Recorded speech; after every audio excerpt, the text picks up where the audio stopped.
যে উন্নয়ন খড়গপুরের জন্য করতে চাইছিলাম সেই উন্নয়ন এখন দিলীপ ঘোষ ও মুখ্যমন্ত্রী শুভেন্দু অধিকারী করছেন। তাদের জন্য গর্বিত, তাদের উন্নয়নে সামিল হতে চাই। দলের দেওয়া সাধারণ সম্পাদকের পদ থেকে ইস্তফা দিয়ে ঘটা করে সাংবাদিক সম্মেলন করে শুভেন্দু দিলীপের গুণগান গাইছেন তৃণমূল কাউন্সিলর। কি পরিস্থিতি একবার ভাবুন। যে দল একদিন তাকে পরিচয় দিয়েছিল, যে দলের পতাকা হাতে নিয়ে বারবার ভোটের লড়াইয়ে নেমেছিলেন, সেই দলকেই প্রকাশ্যে বিদায় জানিয়ে এবার নতুন বার্তা। শুধু দল ছাড়াই নয়, নিজের রাজনৈতিক অবস্থান নিয়েও স্পষ্ট ইঙ্গিত দিলেন প্রবীণ নেতা। আরও তাৎপর্যপূর্ণ বিষয়, এতদিন তাদের বিরুদ্ধে রাজনৈতিক লড়াই চালিয়েছেন, আজ তাদের উন্নয়নের প্রশংসায় পঞ্চমুখ হয়ে উঠলেন। প্রশ্ন উঠছে, তাহলে কি পচা ডিমের হাত থেকে বাঁচতেই এই সিদ্ধান্ত? মঙ্গলবারে রাজ্য তৃণমূলের পক্ষ থেকে নেওয়া সিদ্ধান্ত অনুসারে পশ্চিম মেদিনীপুর জেলা তৃণমূলের সাধারণ সম্পাদক পদ দেওয়া হয়েছিল প্রদীপ সরকারকে। তৃণমূলের টিকিটে জয়ী খড়গপুর পৌর এলাকার 6 নম্বর ওয়ার্ডের কাউন্সিলর প্রদীপ সরকার এবারও বিধানসভা নির্বাচনে প্রার্থী হয়েছিলেন তৃণমূলের টিকিটে, কিন্তু বিজেপির দিলীপ ঘোষের কাছে মোটা ব্যবধানে হেরেছেন তিনি। ইতিপূর্বে বিজেপি প্রার্থী হিরণ চ্যাটার্জির কাছে 2021 সালে বিধানসভা নির্বাচনে হেরেছিলেন। 2024-এ ফের হারলেন দিলীপ ঘোষের কাছে। এরপর রাজ্যে পালা বদল হয়ে গিয়েছে একেবারে। একের পর এক জেলা তৃণমূলের নেতার উপর খাড়া নেমে আসছে গ্রেপ্তারের। বিভিন্ন দুর্নীতির ফাইল খোলা শুরু হতেই তৃণমূলের নেতারা দল ছেড়ে মুখ্যমন্ত্রীর প্রশংসা শুরু করছেন।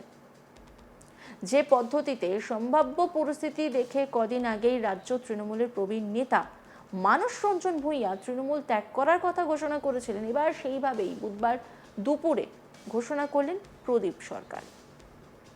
প্রদীপ সরকার ইতিপূর্বে খড়গপুর পুরসভার চেয়ারম্যান পদে ছিলেন। খড়গপুর বিধানসভার বিধায়ক হিসেবে পদত্যাগ করে দিলীপ ঘোষ যখন লোকসভার সাংসদ হয়েছিলেন, সেই উপনির্বাচনে কয়েক মাসের জন্য বিধায়ক হয়েছিলেন তিনি। এরপর অবশ্য পরপর দুবার ভোটে হেরেছিলেন বিজেপির কাছে। এবার সেই প্রদীপ সরকার একদিন আগে তৃণমূলের জেলা সাধারণ সম্পাদক পদ পাওয়ার পরে সাংবাদিক সম্মেলন করে দল ছাড়ার কথা ঘোষণা করলেন। সেই সঙ্গে তার মুখে ভূয়সী প্রশংসা শোনা গেল দিলীপ ঘোষ ও শুভেন্দু অধিকারীর নামে। তিনি বলেন, তৃণমূলকে মানুষ প্রত্যাখ্যান করেছে, তাই সেই দলের পদ আমি আর চাই না। দল ছাড়লাম, সেই মর্মে চিঠি পাঠিয়েছি। আমি বরাবরই উন্নয়নের সঙ্গে থাকতে চাই। যে উন্নয়ন আমি করতে চেয়েছিলাম, সেই উন্নয়ন মাননীয় মুখ্যমন্ত্রী শুভেন্দু অধিকারী এবং দিলীপ ঘোষ করছে, তাই তাদের জন্য আমি গর্বিত, তাদের উন্নয়নে সামিল হতে চাই। কি বলছেন তিনি, শোনাব আপনাদের। আমি 22 থেকে আমাকে তৃণমূল কংগ্রেসের চেয়ারম্যান থেকে সই দেওয়া হয়েছে, তা সত্ত্বেও আমি অপেক্ষা করে মানুষের জন্য কাজ করার চিন্তা ভাবনা আমি করেছি, কিন্তু কাজ করতে গিয়ে অনেক জায়গায় বাধাও পেয়েছি। কিন্তু বর্তমান যে সরকার এসছে, তার যে মাননীয় মুখ্যমন্ত্রী, আমি ধন্যবাদ জানাবো মুখ্যমন্ত্রী শুভেন্দু অধিকারী মহাশয়কে, ধন্যবাদ জানাবো আমাদের এই এলাকার বিধায়ক এবং পঞ্চায়েত মন্ত্রী মাননীয় দিলীপ ঘোষ মহাশয়। যে উন্নয়নটা আমি স্বপ্ন দেখেছিলাম যে নতুন করে খড়গপুর হবে, নতুন করে ভালো বাংলা হবে, সেটা এই অল্প সময়ের মধ্যে আমাদের বাংলার মুখ্যমন্ত্রী শুভেন্দু অধিকারী যেভাবে উন্নয়ন করে চলেছে বাংলার, সত্যি আমি ব্যক্তিগতভাবে খুশি। আমি গর্বিত পশ্চিম মেদিনীপুর জেলার একজন মানুষ হিসাবে, যে শুভেন্দু অধিকারী আমাদের পশ্চিম মেদিনীপুর জেলার একজন মানুষ এত লড়াই করে এই জায়গায় পৌঁছে যেভাবে বাংলায় কাজ করছে, সেই জন্য বাংলার একজন মেদিনীপুরের একজন মানুষ হিসাবে, ছেলে হিসাবে গর্বিত।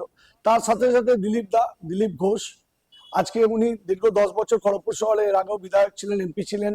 উনি খড়গপুরের রেলের সিমিগেট ফ্লাইওভার, গিরিমন্দার ফ্লাইওভার, অনেকগুলো রেলের উন্নয়নমূলক কাজ করেছে। বর্তমানে উনি বিধায়ক হওয়ার পরও অনেকগুলো কাজ, বিশেষ করে উনি পলিউশন নিয়ে, যেটা আমাদের খড়গপুরের মেন সমস্যা, সেটার দিকে নজর দিয়েছেন। আধার কার্ডের একটা খড়গপুরে দীর্ঘদিনের আমাদের মানুষের অসুবিধা হলে আমাদের রাঁচি যেতে হতো, অসুবিধা হতো, সেটা উদ্যোগ নিয়ে করেছেন। আগামী দিনে আমি আশা করব যে উনি আরো খড়গপুরকে, যেহেতু উনি একজন মন্ত্রী, আরো উন্নয়ন করবেন। তো যেটাই আমার উদ্দেশ্য ছিল, যে উন্নয়নই আমার প্রধান লক্ষ্য ছিল, সেটা আমাদের বর্তমান সরকারের মুখ্যমন্ত্রী এবং বর্তমান আমাদের এই এলাকার বিধায়ক দিলীপ ঘোষ এবং মন্ত্রী দুজনে মিলেই করছে। যখন আমাদের সাথে সবসময় তার পাশে দাঁড়ানো উচিত, সহযোগিতা করা উচিত। কেন উন্নয়ন আমি চাই খড়গপুরের ভালো, আমার খড়গপুরের উন্নয়ন হবে। খড়গপুরের সব থেকে ভালো লেগেছে মুখ্যমন্ত্রীকে আমি এই জন্য ধন্যবাদ জানাবো, যে আমি সেদিন একটা প্রেস মিট দেখছিলাম, রেলমন্ত্রী এসেছিল, সেখানে তিনি কিন্তু অতগুলো এর মধ্যে খড়গপুর ওয়ার্কশপ নিয়ে বলেছেন যে খড়গপুর ওয়ার্কশপের কিভাবে বৃদ্ধি করে খড়গপুরের ছেলে মেয়েদেরকে কর্মসংস্থান করা যায়। এটা তো অনেক বড় কথা। পলিউশন খড়গপুরের একটা সমস্যা, সেটা নিয়ে উনি বলেছেন, দিলীপ দাও বলেছেন, তার অলরেডি কাজও শুরু হয়েছে, দূষণ পর্ষদ ডেকে পাঠিয়েছে। আমাদের বাকি যা পৌরসভা জল বা বিভিন্ন সমস্যা আছে, আশা করি দিলীপ দা বা এই সরকার অমৃত প্রজেক্টের মাধ্যমে বিভিন্ন ক্ষেত্রে দেখবে। তো সেই জন্য উন্নয়নের পাশে আমি থাকবো। আমার ভালো লেগেছে মুখ্যমন্ত্রী একটা কথা, নির্বাচনের আগে আমরা ছিলাম, ভোটের পর আমরা সবাই একসাথে কাজ করব, উন্নয়ন করব। সেই উন্নয়নে আমিও সামিল হতে চাই। আমি ব্যক্তিগতভাবে আমি বিজেপি না করলেও এই যে বিজেপি সরকার উন্নয়নকে আমি সমর্থন জানাচ্ছি। আর আমার পক্ষে আজকের দিনে এই পার্টি যে দায়িত্ব আমাকে দিয়েছে, আমি নিশ্চয়ই ধন্যবাদ জানাবো, আমার কথা ভেবেছে, কিন্তু বর্তমানে আমার পক্ষে এই দায়িত্ব নেওয়া সম্ভব নয়। সেই জন্য আমি আজকে আমার এই যে পশ্চিম মেদিনীপুর জেলার জেনারেল সেক্রেটারি পদ থেকে ইস্তফা দিচ্ছি। তৃণমূলের জেলা নেতাদের বিরুদ্ধে বিভিন্ন রকম বিষোদ্গারও করে গেলেন তিনি। তিনি বলেন কোনো কাজ স্বাভাবিকভাবে করতে দিত না, জেলা নেতাদের কাছে বিভিন্নভাবে অপমানিত হয়েছি, জেলা সভাপতির দেখা করতে গেলে অপমান করত, তাই সেই দল ছাড়লাম। এখন কোথায় যাব তা বলতে পারবো না, পরিস্থিতি পরে দেখা যাবে। তবে কাউন্সিলর পদ ছাড়লে আমার ওয়ার্ডের লোকেরা সরকারি সুবিধাগুলি নিতে পারবেন না, তাই আপাতত কাউন্সিলর থাকবো। কি বলেছেন তিনি শুনবো। কোন দলে যাব এখন, কংগ্রেস যাব না বিজেপি যাব না সিপিএম যাব না কোথায় যাব, এটা এখন বলার সময় নেই, এটা সময় বলবে।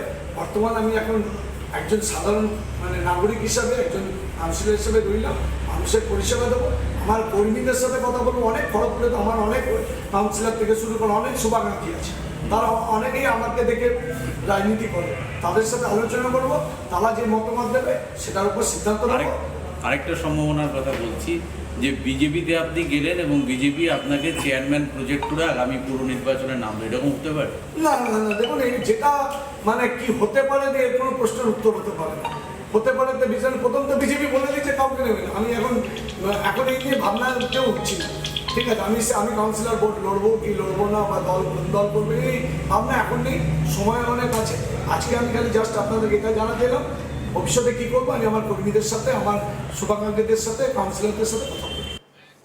আমি 22 থেকে ইতিমধ্যে তিনি দল বদল করলেন না, কিন্তু একটা বড় বার্তা দিয়ে দিলেন।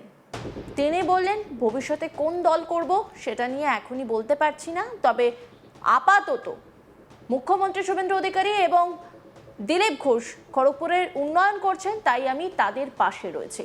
তৃণমূলের জেলা নেতাদের বিরুদ্ধেও তিনি বিভিন্ন রকম মন্তব্য করেছেন এবং এই মুহূর্তে দেখতে পাচ্ছেন তিনি যে দলের সাধারণ সম্পাদক পদ থেকে পদত্যাগ করেছেন তার চিঠিও দেখাচ্ছি, সেখানে তিনি জানিয়েছেন তিনি দলের সাধারণ সম্পাদক পদ থেকে পদত্যাগ করছেন। অন্যান্য খবরের আপডেটের জন্য অবশ্যই নজর রাখুন আজ তাক বাংলার ইউটিউব স্ট্রিমিংয়ে। লাইক, কমেন্ট, শেয়ার এবং সাবস্ক্রাইব করতে ভুলবেন না।